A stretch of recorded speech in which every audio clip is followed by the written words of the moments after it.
Welcome back to another episode of the Juicecast. Today we'll be talking with Peacenode. Peace is a poster maker, brand builder, and creative director at Seed Club. In this episode, we dive into Peacenode's background in design and the inspirations and process behind his work. He tells us about building Seed Club's brand and how humor and playful interventions can disrupt our expectations of interacting with a web page.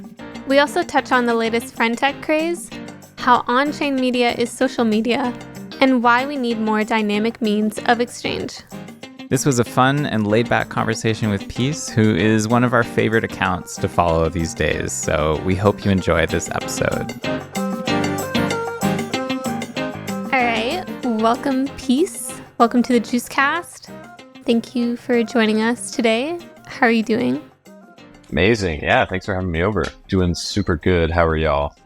Very good. Yeah, I remember catching up from the last pod. That was a long time ago. I mean, sometimes crypto feels like it went by in a day, and then other times it feels like it's 10 years ago. It's it was forever ago. But I was thinking for some listeners that haven't listened to the episode 8 of the Juicecast where we had you and Wacko Zacko, we talked about Lexicon Devils and metaverse architecture.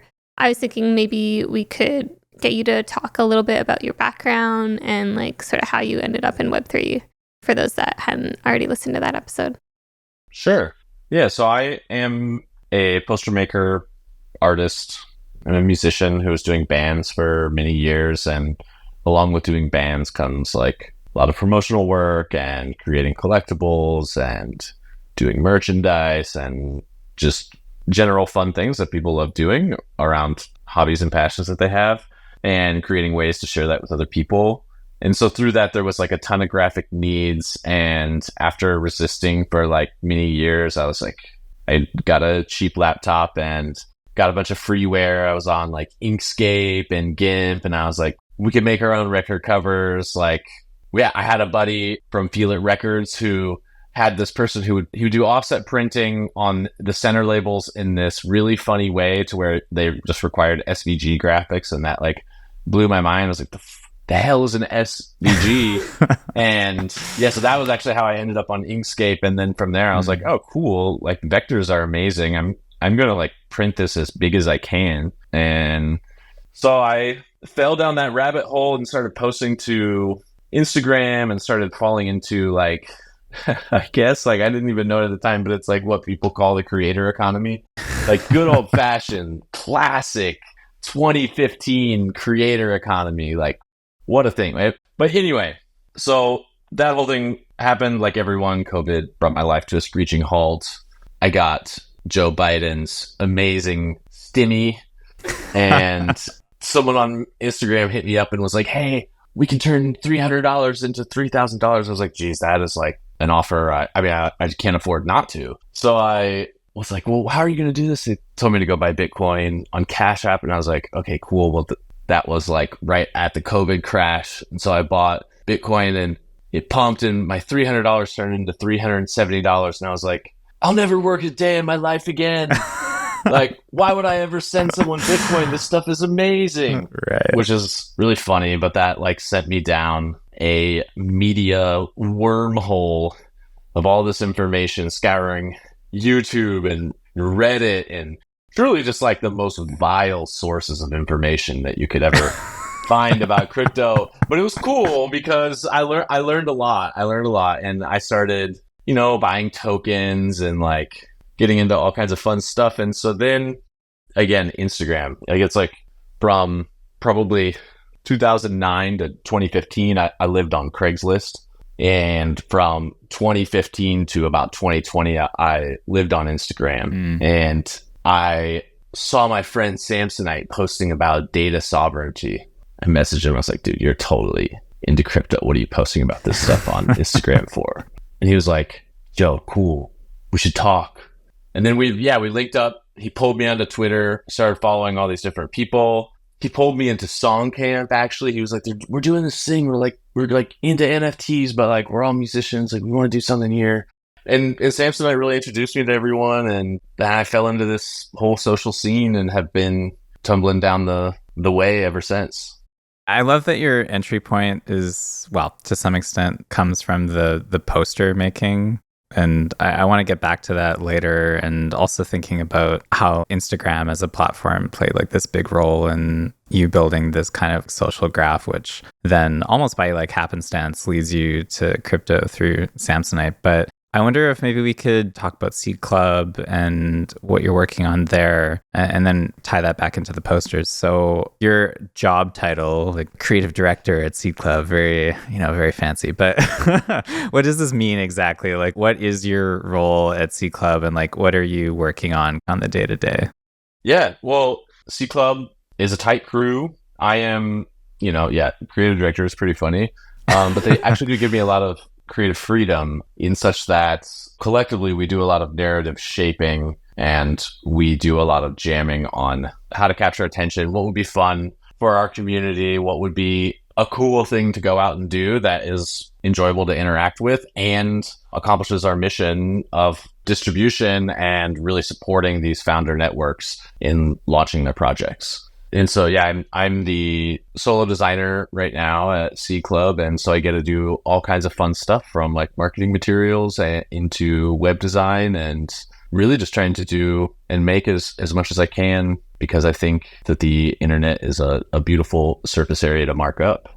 Yeah, I feel like a lot of the recent C Club graphics and animations feel like they refer to like vintage computing and like software ads, or like maybe speakers or electronics more broadly. I was wondering if you could tell us a bit about like the design inspiration behind your work.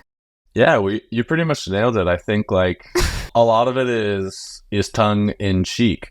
No one likes marketing, right? Like, it's lame. Like, advertising is like super lame. Right. Kind of. It's kind of awesome too. Like, I like truly wonder what we'll be nostalgic for in 30 years. I'm already surprised at what I'm nostalgic for. And I think that I like to take inspiration from just like looking through old media to just see what the stories people used to tell, see how people were bringing products to market. And there's like a certain tongue-in-cheekness to that style that is what is like internalized industry sarcasm or something like that, which is like the tip that I'm on right now. And it's, so some will say it's all cope, but it's like what is super fun to me. And when I flip through these old magazines, I just find it so inspiring what these people were making, both with analog materials and early versions of the software that we're using today. And it crushes my little heart to see it all sometimes.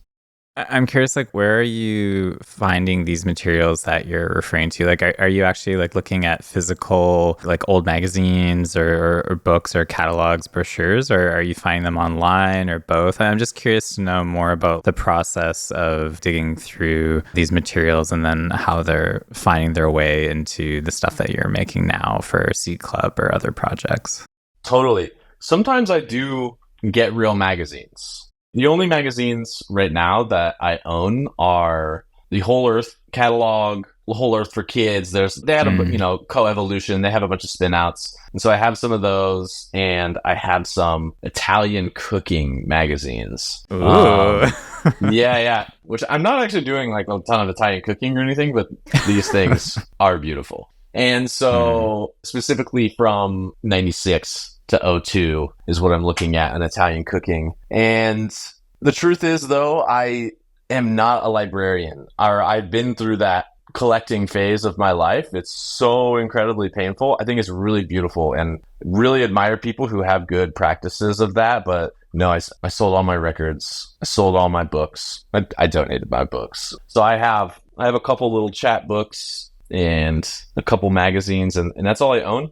And I just leverage the shit out of archive.org and look at back catalogs of known magazines and do just random keyword searches and see what comes up, and let the internet do its little chaos magic thing and like take you down a rabbit hole, etc. If you click, it leads the way, basically.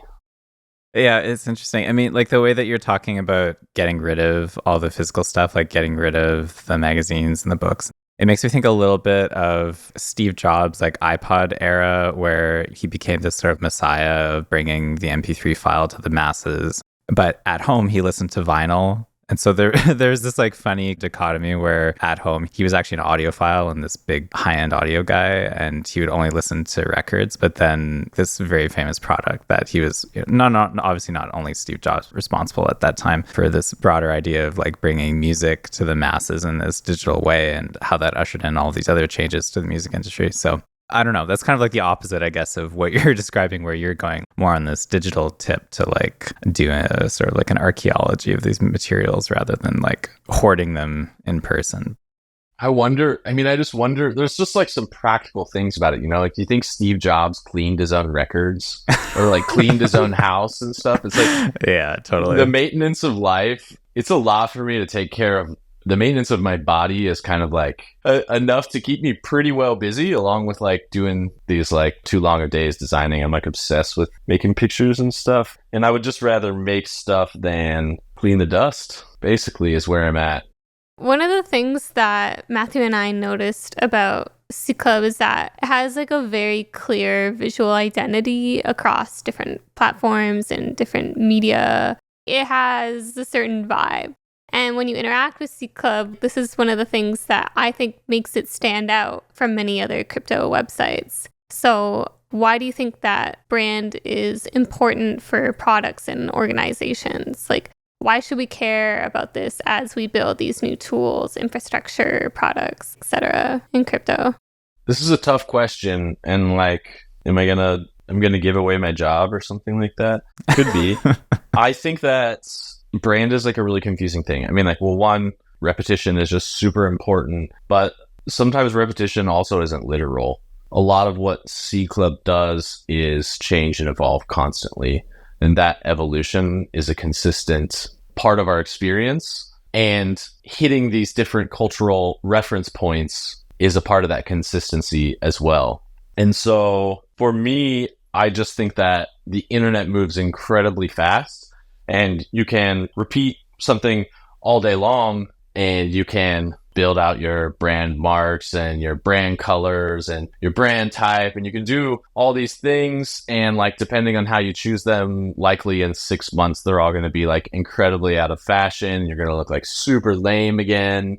And you're going to have like wasted a bunch of time and energy making like all these micro decisions. So it's like, I think the Seed Club strategy is like, I am approaching it from the perspective of brand, but I'm approaching it from the perspective of a creator as well. And I think that actually products teaming up with creators is the right strategy. I think that looking at Seed Club and thinking like, oh, we should be super stylish, like just like this person, or looking at something cool and being like, if we just do it like that, it'll unlock the cheat code to success and we'll be sick. But the real thing of it is, which is like right in front of our faces, is like connect with creators and like allow yourself to become a frame for interesting, different, strong voices that have brand alignment and portray the best part of yourselves. And that's not a difficult thing to do. And that is something that, Jess and Josh have been really good about. Like, that's like when I say we were like shaping narratives and like really working together, it's like they're really good at letting me be super creative and fit into all these different ways. It takes all of us to really hold that together and hone in on maintaining the mission. Because if it was just me, we would be doing something really weird that we're like not weird good. Like, I don't know what it would be. Weird. We'd be back on Craigslist or something like that. And so it's like, I need them to. They help rein you in. Yeah. To bring it back to like, why is brand important? Brand is important because the impression that you leave on people is what they're going to think of you when you're out of the room. It's just that simple, and so you really want to build an experience for someone and that experience, might be nice designs. It might be ease of use. It might be like all different kinds of things, but like focusing on that experience and the way in which people relate to you is really, really I think the important thing to focus on. Also, having fun. Yeah, we should always try and have a little bit of fun. Otherwise, we're going to take ourselves way too seriously. I remember seeing this tweet a while back when the Threads app just came out, like the Twitter killer from Meta. And this post talked about how the UI looked pretty much identical to all of the other Twitter apps, including Twitter itself. And sort of the conclusion that the author came to is that the UI of Threads was so almost perfect or polished that it was boring, and that would actually work against it. And I think one of the fun things about going to the webpage for the event, which is the demo day that's coming up for the Consumer Crypto Accelerator, is that there were these really funny captchas that you guys put into the flow. So like one asked you to identify who is BitBoy, and it was like all these photos of Gabrielle Haynes.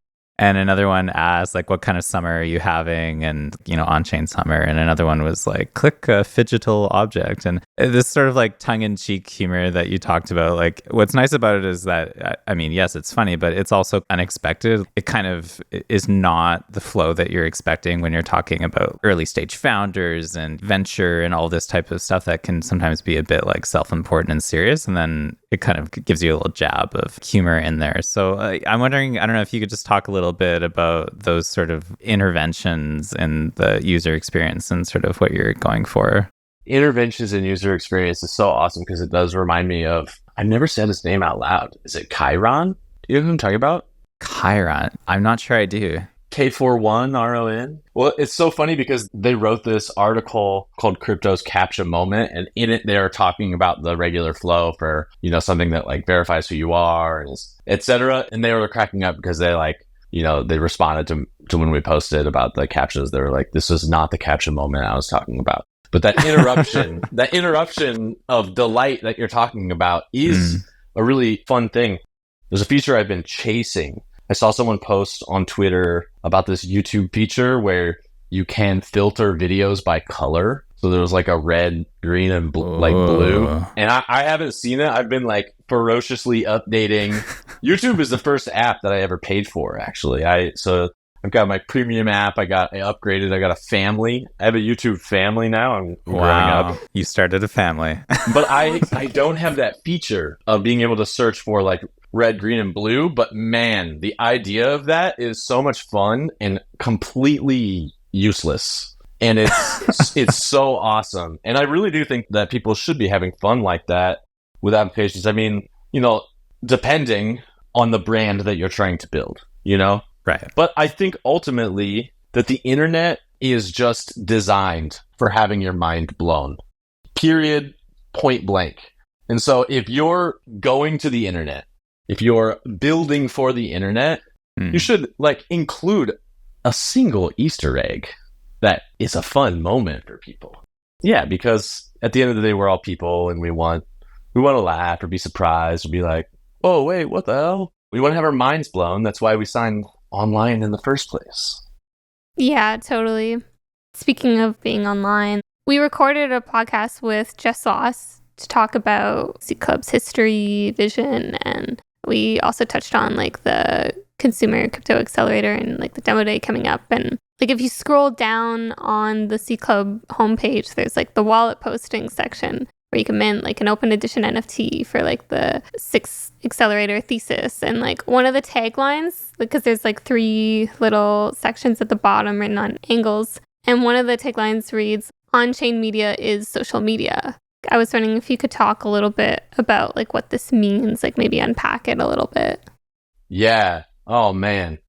Well, I mean, I guess like where I'm sitting right now is just on these like really fundamental ideas about what is social. So I just think that media is communication. You don't communicate in a vacuum. So all media is social, and money is a form of exchange. And you can't exchange anything with yourself. And so all money is social. And both of those things, both media and money, are just forms of communication. And so although we treat them super differently, or they're like sequenced differently, both the money and the media get sequenced every which way to create all functions of society. It's really cool seeing these apps built on Ethereum where you can transfer tokens that store value and lists. And so all of a sudden you have like value and lists combined in one asset, and you can pass those keys around to different people. And that's a pretty interesting new thing, and we have some cool experiences around like what that means as far as, you know, what we've seen with NFTs and shit coins and everything. And I'm just excited about the different ways that we can bring those things together.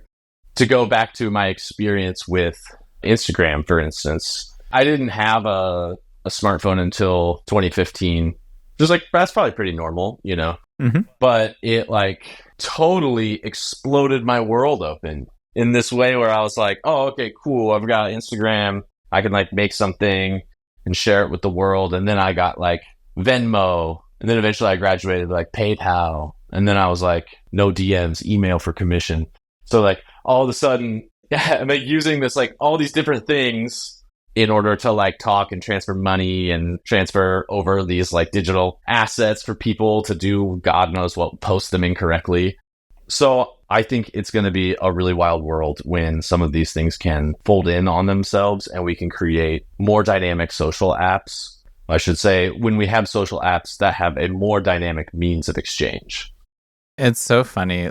I don't know, 30 minutes before we sat down with you, Brileigh was like, yeah, I saw this tweet by Peacenode. We should talk about it. And it reads, we don't need less financial social apps. We need more dynamic means of exchange, which I think we can read it maybe like in the context of like a friend tech moment that we're having right now, which has been really interesting to see it come to fruition and kind of emerge, because it's been criticized as being overly financialized and this like weird mix of the personal and the financial. But I feel like you're on the flip side of that. I'm curious if you want to talk a little bit about how that whole thing has been unfolding. Sure. I mean, you know, I'm not going on there and trading a ton. I bought some of my friends' keys and I like hopping in the little chat rooms and saying stuff. And I love seeing the feed, seeing people trade. I'm just like not that much of a trader in general. I kind of just like buying things with relatable metadata and then I just like hold them. That's my life. That's the Peacenode trading strategy. Hold it to zero. So anyway, I think that friend tech is really interesting because of the way that they do the fee structure. You know, we saw a lot of people came into this space in general being like, we have programmable money. These artists at Super Rare made a really good deal, and now 15% is the cultural norm for secondary sales. And it's like, it's not true. It's not the way the infrastructure is actually built. And so I think it's really cool that friend tech has this sort of like walled garden, so to speak, where they have an internal marketplace and an internal fee structure. You can totally buy and sell your friends' keys. But like what's more interesting about that to me is the fact that through that exchange, some of those fees are routed to people who are creating that liquidity. And it's a huge leap. It's not a small thing, you know? So like friend tech is earning money and everyone on there who is spending money is like earning some. And are they like earning more than they're spending? No, unless their bags are being pumped straight to Valhalla. But that kind of fee structure does not exist in other places where we regularly transact, like on Kickstarter or Patreon or GoFundMe or any other money transfer app where people can like rally around an idea. I think friend tech overall is kind of a flat experience, but it's like the seed. It's an amazing MVP. Yeah, it's an amazing MVP. Yeah, it's definitely unlocking something new that we haven't seen in this space before. I was wondering if we could take a step back from friend tech and talk about on-chain experiences more broadly. I'm wondering what some of your favorite on-chain experiences are that you've had so far. What stands out in your wallet, or if it's like the minting experience of something. I remember for one of mine, there's this NFT collection called RAVERZ. Just to mint it, you go into like this warehouse and you can hear like the music like thumping. You go up to the DJ and you go up to like this other guy and you like collect this character. It's like generated for you. And then you can actually like go to this other guy that's on like the other side of the wall. He's kind of standing against the wall, a bit closed off, and kind of looks like someone that you would go up to, like if you were gonna go buy some drugs, and then you like get to mint like ecstasy or whatever. And like It just felt like such a accurate feeling of what it's like when you have those experiences in real life, but then you got to experience it in like a virtual way. And I have like a huge relationship with electronic music. I really enjoy that scene in like the physical world. So it was really cool to see that happen in like my Onchain world. So anyways, that's like one of my experiences, but I was wondering if you had anything that was memorable, whether that was minting or some other on-chain experience that you wanted to share. That's sick. Well, yeah, that's my buddy J-Gap who made that. And yeah, he's got a new record coming out, a new TFX record on his label, Joker's Got a Posse. So that'll be cool to see. That project was sick as fuck. My favorite minting experience, yeah, is still Heaven Computer. That was like the first one where I just like was jaw dropped on the floor on this website, heaven.computer. And I was like reading about like on-chain divination. And I was like, what in the actual fuck is this thing? And like, yeah, everything from the boot screen to like the God Observer and like all these little mysteries and clues. I was like, this is probably like the funnest way that you could be making a website and offering a collecting experience for people who are into crypto, you know? Because like at the time when I was minting that, I was like still into some DeFi nonsense. So it's like, it was like really normal to like go, you know, in Telegram, see all this buzz and like hear about this thing, this token. And you go to the website and you're like reading all about it. And you're like, what is it? And, you know, I think a lot of us probably were approaching NFTs at that time with a similar like mindset, just because that was our patterned behavior. And so Heaven Computer broke the shit out of that pattern and shattered my mind. And introduced this idea around on-chain divination, where a seed was created from my wallet and distorted the token in some kind of way. And I was like, oh, that's so cool. Like I can bring this key that I own, which is like my identity, I guess. Yeah. And I could actually affect this like thing in which I'm like getting. And that was such a meaningful moment for me. How do you see like on-chain identity fitting into like your everyday life? Why do you think that on-chain experiences and on-chain media is important in relation to our identity? I don't know. I mean, it's like, there's so much like grandiose talk about this. Why is a Twitter bio good? The Twitter bio isn't really like a radical technological innovation or anything like that, but it's mine. And it's like the same thing with on-chain identity. You know, it's just a list. It's a list like all the other lists, but it's my list. And I get to affect it. And that is really meaningful to me. And it's like the same reason, like, why do people love trinkets and tchotchkes and all these things? And that sounds so reductive, except that we're talking about like sentimental value. And when you like steward something and you take care of something, like there's a real responsibility of ownership to managing private keys on the internet. And when you do that and you go through that effort and you see other people who are values aligned with you and you see that they're offering you, little old you, a game piece from their amazing world, then you can own it. And technically you could program it to be a part of your world or a part of this other world that you really love. And you could do all these different things. And so it's like an awesome daydream. And there's like little moments when it becomes real and then it explodes. And then, but you always have your transaction history. And it's really a super fun and cool thing. I wonder if we could talk a bit about Twitter and posting. I feel like you're very good at posting random bullshit on Twitter. And I do not think that everyone is very good at it. I think that it's a surprisingly rare skill. And I don't even know if one can put into words exactly how you go about that. But I know that maybe this sounds like a stupid question. Like, what are you up to on there? Because it's this great mix of valuable insights, but then you're also just having fun and posting random bullshit. So I'm just curious if you can tell us a little bit about this voice. Like, who is this Peacenode on Twitter? Like, what is this hologram that you're creating? Totally. I mean, I've had my mind blown. That's it. I reached my 10,000 hours online. Surely it's got to be more than that. Yeah, it's a lot more than that. The truth is I'm just not thinking about strategy or anything. I am like most people, and I have like a horrible time managing my attention. And like along with that, I have like an unapologetic optimism about the world, and it makes me feel like really enthusiastic. Like a lot of people like talk about like doom scrolling and stuff. I just like don't believe in that. I enjoy it too much. Even if I'm like hate scrolling, I'm like, oh God, the fuel It's beautiful. Like, I just want to soak it all in. Yeah, I truly am just reacting. I'm not thinking.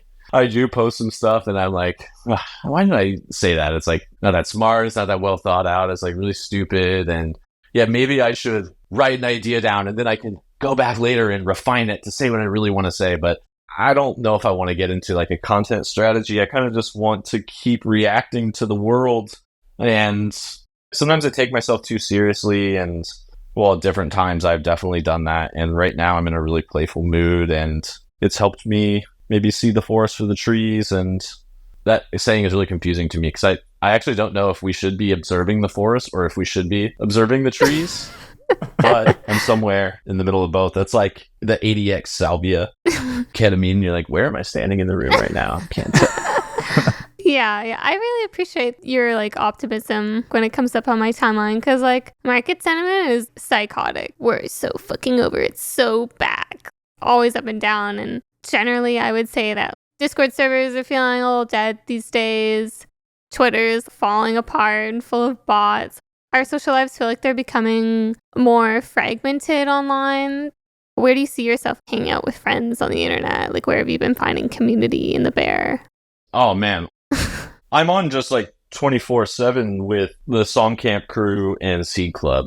Those guys really are my buddies. And my timeline, I love the damn For You page. That's where I'm finding community, just responding to people and being in conversation. And like, you know, I'm sure I'm a pest. Some people are like, God, this guy's like still commenting on my page. This fucking peace guy. I know. Yeah, online, I mean, that's where I'm socializing. Every now and then I like to pop into the All-Stars Discord, the Ask Golira channel, super cool. Their alpha channel's super good too. Every now and then I still pop into the Heaven computer server. And always love Juicebox and have been talking to Django, who's like also working on this idea of RevNets. And I just think the crew has got some really, really great thoughts on how to wire the thing up, all the ins and outs and everything. I don't think there is such a thing as like a good place to find community. I think you should talk to random people and hopefully you'll meet someone good. Because, you know, it's like the internet's too weird for me. Some people love the introduction channels, but like, I don't want to meet someone from an introduction channel. No shade to anyone. I've done it. I've been in there too. And I'll like go to the introduction channel and meet it. But it's like so hammy to me. It's like, I just like want to be in conversation. And then sometimes you like sync up with someone and you're like, oh, okay. Like either we keep butting heads or like we keep clicking, but like either way, we're like still here in the same way. And that is what really makes me feel like super connected to people. Interesting that you bring up the RevNet experiment with Django. So basically, the way that you're contributing to that project, from what I understand, is UI design. And I'm kind of curious, going back to this background of yours in posters and this kind of form of mimetic advertising, or I don't know what to call posters, but there's something like that. Did you ever see yourself doing UI design? Because I don't know if you've had this experience, but like Brileigh and I don't come from a tech background, and now we're working in what we loosely call tech. And I wonder if you ever thought that you would be going, you know, at that time when you were making those posters, did you ever think that you would be designing websites and thinking about software and web pages and this kind of thing? Like, do you see this as some kind of interesting like extension of the poster making as like a marketing vehicle, but just for a different application? Or I'm just curious to hear your thoughts about now doing this type of work. To be honest, when I first got Figma, that's kind of what I thought a little bit. I was like, oh, I can make a cool graphic, so I can make like a cool website. And like, why do websites always look like this, that, and the third? Actually, it's just a totally different part of my brain. And like the ways in which I've been working with them on RevNets is really just like, ooh, I've never said this out loud either. Aeolian? Yeah, you got it. Nice. Nice. So it's like, you know, seeing the stuff that they've built, and then I just have been putting it into like some clean app language, basically, and passing some of that stuff back and forth and sharing my opinions on like what I as a consumer would be looking for in a product like that, you know. And a lot of the app language that I use is super conventional stuff that we know from Apple and YouTube and just like the normal stuff in it, because it's actually a totally different part of the brain in my mind, at least when I'm thinking about building that stuff in a way that is like actually useful. And it's like a lot of boxes, and boxes aren't bad. because the important thing is understanding the information that you're interacting with, because it's valuable. Yeah, it's funny how Matthew brought up marketing vehicles. This is kind of like an aside, but like you bringing up your entry point being like Craigslist, because Matthew and I are, for whatever reason, regularly selling stuff on Facebook Marketplace. We did like this whole cleanup when I moved in like a year ago, and we'll go through stuff and be like, okay, like I don't need this. Like maybe I can sell this to someone else. Every time we do that, usually people come in to like look at the object or whatever it is, and then they look at the desk here and they're like, oh, you guys got microphones. Like, do you guys have like a podcast or something? And then we're like, yeah, we have a podcast, but like it's about like crypto. Like I don't know if you're into it. And they're like, oh, like they're like curious somehow. And so I don't know how many times we've sold objects, but every single time we end up talking about the Juicecast to people. We're like, yeah, it's called the Juicecast. And they're like, oh, Juicecast, like cool, I've never heard of it. And then like it becomes like this weird way of telling people about this podcast that they would have otherwise probably never heard about. It's such a niche within a niche, and then we're like, yeah, it's just funny how like that is an unintentional marketing vehicle that uses marketplaces. Hell yeah, it is. That's why all those shitcoins are sending Vitalik tokens. They're like, get up in the transaction history. Like maybe someone will see while they cruise through. Totally funny. I never got on Facebook Marketplace. I haven't been trading stuff like that. For a while, I was like really into buying shitty cars and selling shitty cars. Oh, yeah? Not to make money, just like it's one of those times in life. I don't know if you have like a high turnover rate of vehicles. I had a good many years like that, and so that was always a lot of fun, and trying to scheme and dream different ways in which I could make things work. And yeah, always fun looking on there. Yeah, I'm not particularly fond of Facebook Marketplace, but Craigslist is not used as much where we are. I guess there's just different marketplaces that are more common. Like there's a app called Kijiji that is more commonly used in Canada for whatever reason.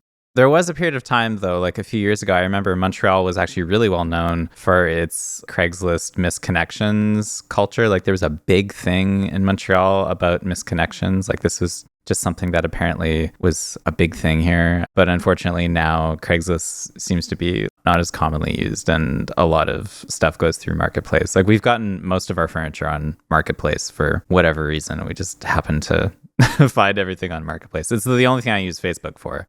Obviously, I'm not using the Boomer app for anything else, but it is useful for buying like a table. So there's that. I should like sign up just to see the screens. I'm curious what it looks like.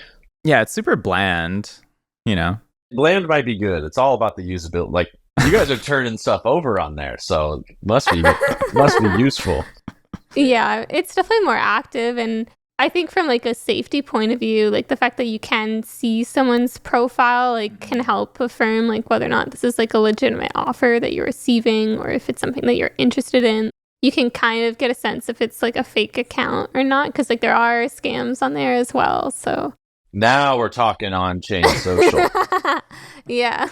It's so funny. I guess I made maybe some weird assumptions, about how people were using ENS. I think a lot of people maybe were just using it to signal their support for ETH or something like that. But I really believed that we were using those addresses to like transparently share who we are and what we're holding like on public spaces. So I actually think it's like, it should be expected that you should share your address on Twitter. I think it's like kind of whack to not have your address on Twitter, or at least be like trying to cultivate or build like some kind of reputation for yourself on chain. Like people, and maybe I'm speaking from a point of privilege or something that I'm not seeing, but it's like, there's like a lot of places who are looking for contributors. A lot of places will pay in tokens. Yeah, that's like not always great. But if you like really care about building the reputation, what can you buy and what can you work for? What can you hold? Like, how can you create some kind of something? We don't really need, in my opinion, like you don't really need anything other than like token metadata. And like, if there's not enough, like you could go mint some and then put that in your wallet too, like there's a lot of different things you can do to like utilize these things as profiles. And like, it bums me out to not see it happen as much, but I really appreciate when people do have their address up. And I really just truly would never work with anyone without seeing their address ever. You also have a very funny display name on Twitter where instead of peacenode.eth, you've got the full fucking long 0x address, which is funny. I remember a couple years ago, like I think Dame minted a .eth, but it was just the full 0x address, and it was a great troll. It is a good troll. Me wearing my address as my username is my cheeky way of doing that. I'm not a huge fan of ENS. I really like the product. I really like the way that its usability has evolved. The name wrapper thing is kind of interesting. Instead of you owning it and managing it, it like gives you a wrapper, a 1511 wrapper right away. I was like, oh, that's an interesting way of doing it. Product is useful. It's really cheap, and love seeing it out there. Yeah, they just redid their whole UI, and it's a lot smoother than it used to be for sure. That was probably the first dApp that I ever interacted with, or certainly one of the first, along with Uniswap. I feel like that was the first step if you were going to be a participant on crypto Twitter. It's like you had to have a .eth address. And so that was one of the first things, hopefully, that you would do. And then ironically, I mean, that was also how I got my first airdrop. And so I could probably look back and think of ENS as one of the things that red pilled me on crypto in some ways, because it actually got me involved and made me a participant in some way, and then gave me tokens a few months later, which was pure luck in retrospect, but was definitely meaningful, I'm sure, for a lot of people at that time, because it was, a pretty major airdrop. Yeah. ENS is great. Wild time. Well, thank you so much, Peace. It's been super fun to catch up and learn more about your design practice and everything that you're working on. It's always good to chat with you, and we'll see you on Chain. Amazing. Thank you guys so much. Yeah, you're both brilliant. It's been super fun talking, and thanks for having me over. Thank you so much, Peace.